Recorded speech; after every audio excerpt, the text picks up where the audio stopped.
Bienvenidos a nuestra edición de Notidiario para el día de hoy.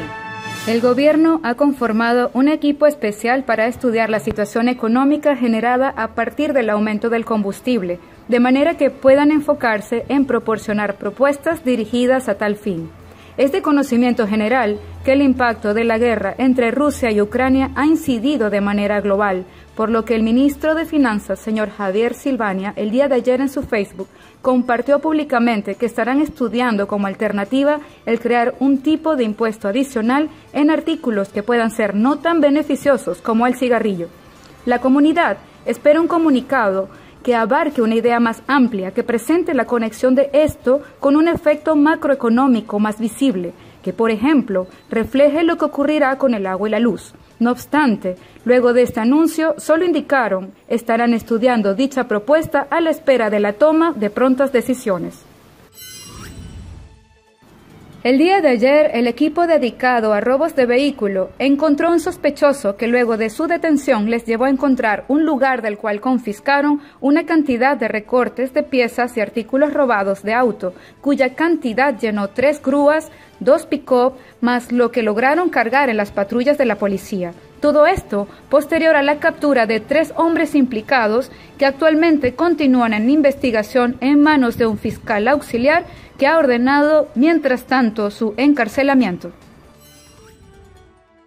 Debido a todos los aumentos que se están presentando a nivel mundial, tanto a raíz de la pandemia como producto de la guerra, los panaderos están presentando una situación crítica con productos como el pan de sándwich, el cual entra en la línea de precios regulados por el gobierno, que en este caso no ha cambiado para este rubro desde hace 25 años. Es por ello que si no les permiten ajustar los precios a un costo más real, incluso para la reventa, se verán obligados a dejar de producirlos, ya que no les es rentable, tomando en cuenta los cambios venideros que adicional, saben, se añadirán por parte del gobierno en temas de impuestos, entre otros.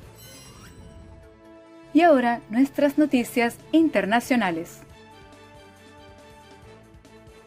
Bolivia contraatacó el lunes a la demanda de Chile de igualdad de derechos sobre el Silala, un pequeño río transfronterizo,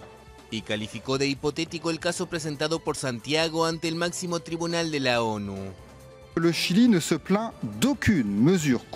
El objeto de la demanda chilena es principalmente de naturaleza hipotética. En efecto, Chile no discute que Bolivia nunca, subrayo nunca, haya tomado la más mínima medida que pueda haber bloqueado, obstaculizado o impedido de cualquier forma el flujo de las aguas del río Silala en territorio chileno.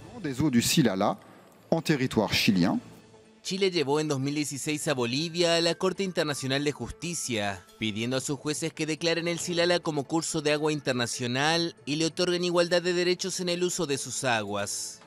La demanda fue presentada en medio de otro diferendo entre ambos países en la Corte Internacional, en el que La Paz pidió obligar a Santiago a negociar una salida soberana al mar.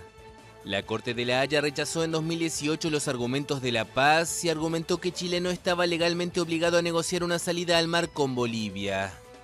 El Silala, que fluye a lo largo de unos 8 kilómetros, toma el agua de manantiales y luego la desvía a una zona de recepción en Chile, según mostraron las imágenes presentadas en la audiencia. Chile y Bolivia llevan décadas enfrentados por demandas sobre el estatus de aguas fluviales y marítimas, y sus relaciones diplomáticas están rotas desde 1978, cuando fracasó el último intento de negociar un acceso al Pacífico para Bolivia.